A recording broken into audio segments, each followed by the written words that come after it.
Swadika, thank you for joining us on Newsline. We're broadcasting live on NBT Radio Thailand, FM 88, and on NBT World. It's a Thursday, and the date is October 8th of 2015, and you're with me, Sandra Hanutsaha.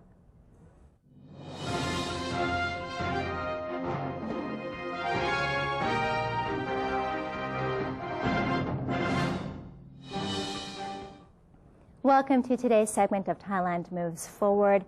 In our first story, Prime Minister General Prayut Chan-o-cha has commented that the reconciliation process is broken down into two parts. The first part focuses on creating reconciliation and unity among people in Thailand, while the second part applies to those involved in lawsuits and politically related cases. The Premier explained that individuals whose cases are currently in the judicial process will be dealt with before those who are awaiting the judicial process. However, he added that the provisions of reconciliation cannot apply to those who have fled to circumvent the judicial process, as everyone has to abide by the law. The Premier expressed disquiet over being threatened about not being able to achieve peace in the kingdom without prior reconciliation. He asked all sides to respect the rule of law. In regards to human rights, Prime Minister General Prayut said they must be in line with the standards of the international community while adhering to Thailand's laws. Prime Minister General Prayut Chan-o-cha has held a meeting with members of the private sector to assess the country's economic health and to discuss stimulus measures. The meeting was also attended by Deputy Prime Minister Somkit Thatusripitak, who is the head of the Cabinet's economic team, Finance Minister Apisak Tantiwarawong, Interior Minister General Anupong Paujanda, Foreign Affairs Minister Don Paramat Winai, and Tourism and Sports Minister Kopkan Watanawarangkoon. The meeting discussed economic stimulus measures worth over 130 billion baht, consisting of the 1 million baht fund for villages and communities, the 5 million baht job assistance program for each district worth 36.275 billion baht, and the government's procurement project for small enterprises worth 40 billion baht. The committee in charge of sustainable development is set to form 3 new subcommittees to help achieve the goal suggested by the United Nations. Prime Minister General Prayut Chan-o-cha said that the meeting of the Sustainable Development Committee has discussed ways to prepare Thailand for the next 20 years. General Prayut said that the meeting has been intended to make sure Thailand is acting in accordance with the vision of the United Nations related to sustainable development. He added that His Majesty the King's development philosophy was brought up at the meeting to be the guidance in the efforts to turn Thailand from a low-income country to a medium-income country. The Prime Minister went on to say that the meeting has assigned Deputy Secretary General of the National Economic and Social Development Board, Parameti Wimonsiri, to be the Secretary General of the committee, while deciding to set up 2 new subcommittees to promote the initiative and to implement all strategies. A Deputy Prime Minister has chaired the ceremony for Thai athletes with intellectual disability who have attended the 2015 Special Olympics World Summer Games. Deputy Prime Minister General Thanasak Patimaparakon chaired the ceremony, which was attended by athletes, trainers, and related officers who have recently taken part in the Special Olympics World Summer Games. All the sportsmen and their team were presented to General Thanasak by Tourism and Sports Minister Kopkan Watanawarangkoon. The Deputy Prime Minister has offered a speech to all participants in which he showed appreciation to the athletes who have created smiles among Thais. There were 29 athletes who joined in 6 types of sports in the U.S., and they have altogether won 11 gold medals, 10 silver medals, and 5 bronze medals from the latest games. All athletes have also been presented with a 1.75 million baht cash award. Deputy Prime Minister Wisnu Krangam says the government will grant autonomy to the new Constitution Drafting Committee, or CDC, in drafting an appropriate constitution. Mr. Wisnu said the CDC has 120 days to finish its draft and must therefore plan its time accordingly, which may include holding meetings on weekends. The Deputy Prime Minister also spoke of the possibility of amending the 2014 interim constitution as to what the public referendum considers a majority vote on the new charter. The charter may be amended to clearly stipulate whether the majority needed is out of all eligible voters or only of the votes cast in the referendum. Mr. Wisnu said, however, that amendments to the interim constitution must be submitted in bulk, including other amendments. Therefore, the date when the amendments could be introduced remains uncertain. Mr. Wisnu declined to speculate whether the new draft would be approved by the public referendum and declined to comment on whether to maintain the contentious provision stipulating the creation of a Reform and Reconciliation Committee, saying it is within the new CDC's discretion. Charter Drafting Committee, or CDC Chairman Michai Ruchupan, said that he has approached Mr. Bawangsak Uwano to become an advisor to the CDC, as he had previously served as the secretary to the CDC in 1997. In addition, the CDC chairman also approached other previous CDC secretaries in a bid to increase the committee's efficiency and enable them to work within the given time frame. The committee is awaiting Mr. Bawangsak's decision. Mr. Michai admits there are difficulties in drafting a charter that is appropriate for Thai society, especially with the need to resolve issues. The committee is set to review previous constitutions starting in 1974. Meanwhile, the CDC has not considered including the National Strategic Reform and Reconciliation Commission in the draft charter yet. Spokespeople of the Charter Drafting Committee, or CDC, Amon Wanitwiwat and Norachit Singhaseni, revealed following a CDC meeting that the committee has discussed a working framework. Committee members have agreed to take into consideration the positive clauses of previous constitutions and the draft charter. The CDC will give special emphasis on civil rights and freedom of the people, with the goal of maintaining the utmost for the people. The committee believes basic rights of the people need to be protected, such as the right to remove politicians from office and political participation. The meeting has also resolved to set up 2 subcommittees, one to study the structure of lawmakers and the second to focus on the management structure. The 2 subcommittees will be responsible for observing the positive and negative issues, as well as previous problems and the political system itself. In addition, opinions from various agencies and academics will also be collected, the results of which will be used toward drafting the new charter. 79 members of the National Reform Steering Assembly, or NRSA, showed up at Parliament to report for duty for the new assembly. The second day brought the total number of members that have shown to report themselves for the 200-member committee to 143. Among those that showed up on the second day, there were former National Reform Council, or NRC, members, former CDC members, former senators, and military officials. The Secretariat of the House of Representatives will allow the remaining 57 NRSA members to report themselves within this week during the hours of 8:30 to 16 hours and 30 minutes and expects to have the first NRSA meeting on October 13th.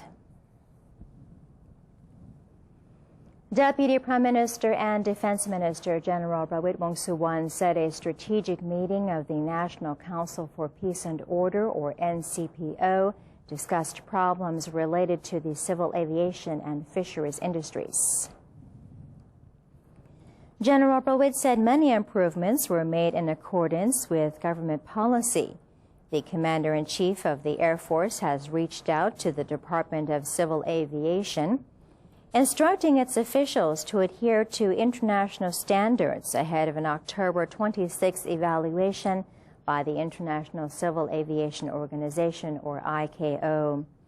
Thailand's civil aviation industry had received a red flag from ICAO, that is, on safety concerns.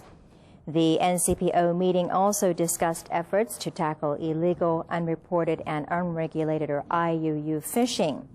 A budget of 228 million baht was proposed to aid those affected by IUU fishing. The assistance fund will be submitted for cabinet approval next week and dispersed by the Command Center for Combating Illegal Fishing. In April, Thailand's fisheries industry received a yellow card warning from the European Commission, or EC. The EC will conduct its evaluation of current measures to combat IUU fishing later this month.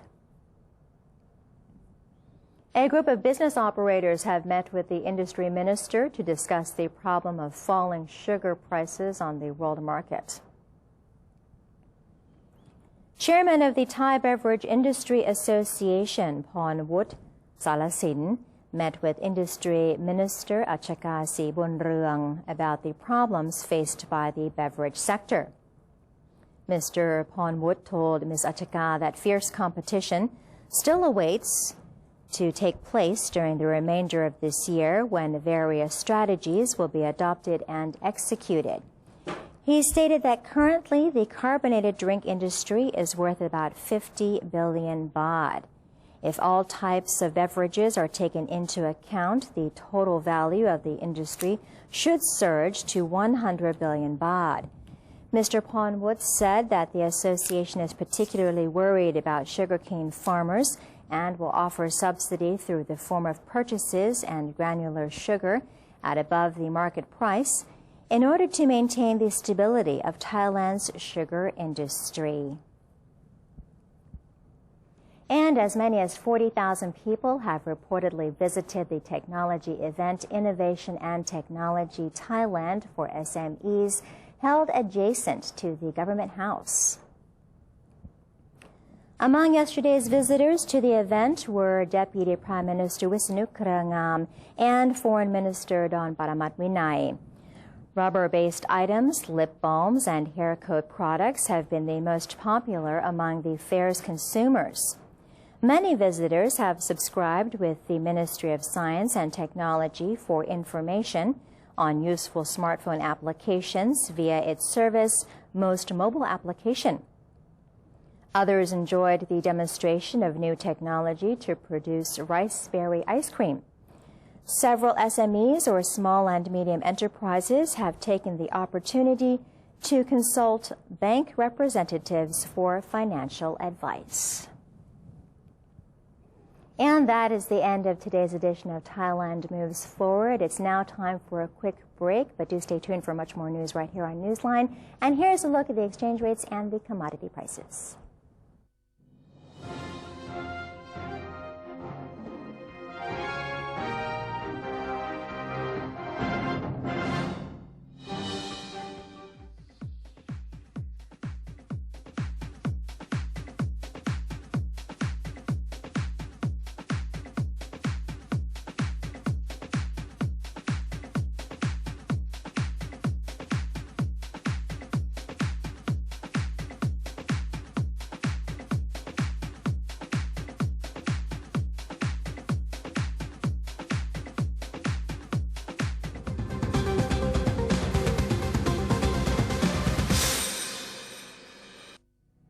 To maintain a strong nation, Thailand is promoting 12 core values for the good of the people.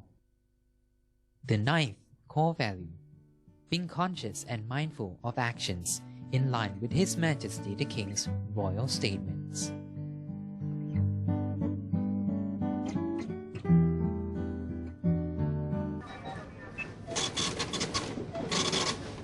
How could you do that to me? Stop it! Huh? Don't you get it? I don't need you anymore. Enough! We're through. There's someone else in my life. Say no to the past. Bring your own bag. Say no to plastic.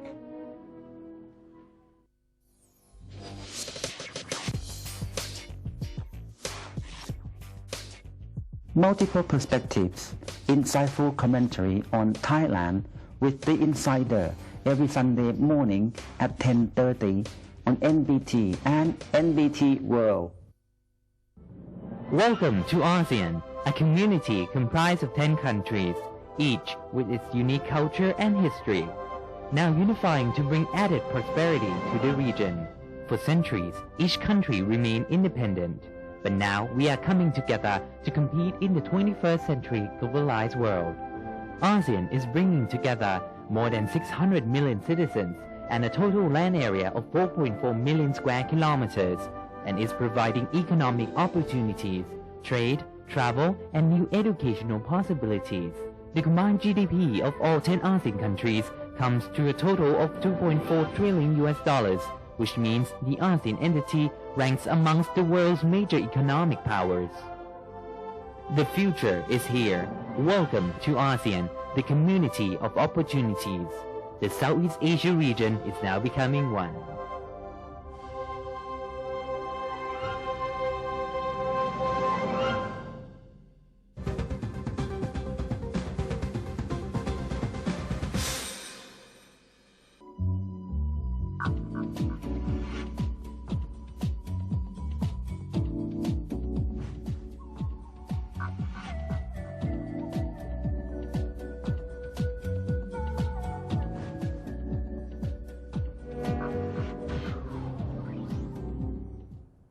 Welcome back. You're watching Newsline. The northern province of Pisnulok has organized a meeting to discuss various issues at hand before the start of the ASEAN Economic Community. Pisnulok Governor Chuchat Girapeng chaired a meeting in which he was briefed about the suggested solutions for the drought problem in the province. These suggestions are hoped to be adopted for implementation, and it's hoped that they will alleviate the plight of the people, including those who rely on water for farming and for consumption. The meeting also touched on the development of the bicycle routes and other land transport systems to help promote tourism and transportation before the ASEAN Economic Community, or AEC, comes into effect later this year.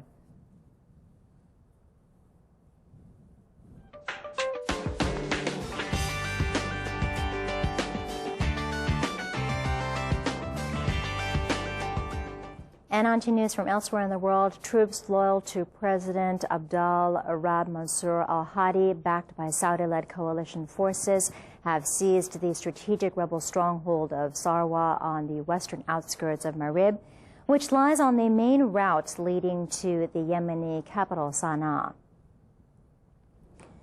Hadi's troops have been making slow but steady advances towards Sarwa in recent days. According to a Reuters journalist in the district, pockets of Houthi resistance remain active in the district. On Sunday, Hadi's troops seized a main road leading to Sarwa. By Tuesday evening, they had advanced to within 5 kilometers of the Houthi stronghold before finally taking control of it. Sarwa is crucial to any military advance on the capital, Sana'a, as it lies on a direct path to the city. Several thousand Gulf Arab troops have amassed in recent weeks in the central desert province of Marib to provide tactical and military support to Hadi loyalists as they make their way towards Sana'a, which has remained under Houthi control for more than a year. According to United Arab Emirates military officials, there are currently some 5,000 Gulf Arab troops now stationed in Yemen, about 4,000 of them from the UAE and most of them in Marib. The White House said U.S. President Barack Obama telephoned the head of Doctors Without Borders, or MSF, and apologized for a deadly airstrike on the aid group's hospital in Kunduz, Afghanistan. On the call with the medical charity's president, Juan Liu, President Obama also said the U.S. investigation into the incident would provide a transparent, thorough, and objective account of the facts and circumstances of the incident. White House spokesman Josh Earnest told reporters that if necessary, the president would implement changes to make tragedies like this one less likely to occur in the future. MSF said that an independent humanitarian commission created under the Geneva Conventions in 1991 should be activated for the first time to handle the inquiry. 3 investigations have already begun into Saturday's airstrike that killed 22 people, including 12 MSF staff. MSF said that the commission's inquiry would gather facts and evidence from the United States, NATO, and Afghanistan, as well as testimony from MSF staff and patients who survived. Only then would MSF consider whether to bring criminal charges for loss of life and partial destruction of its trauma hospital, which it said has left tens of thousands of Afghans without access to health care. And that's all we had for you in this edition of Newsline. If you have any comments or suggestions, then do feel free to email them to us at newsline.nbt@gmail.com. You can follow us on our Facebook page by simply typing in NNT. And do have a look at our website at thainews.prd.go.th/en. We're going to say goodbye today with an endangered iguana getting a workout at San Diego Zoo. For Newsline, I'm Sandra Han. It's Saha. Have a great day. Sawadee ka.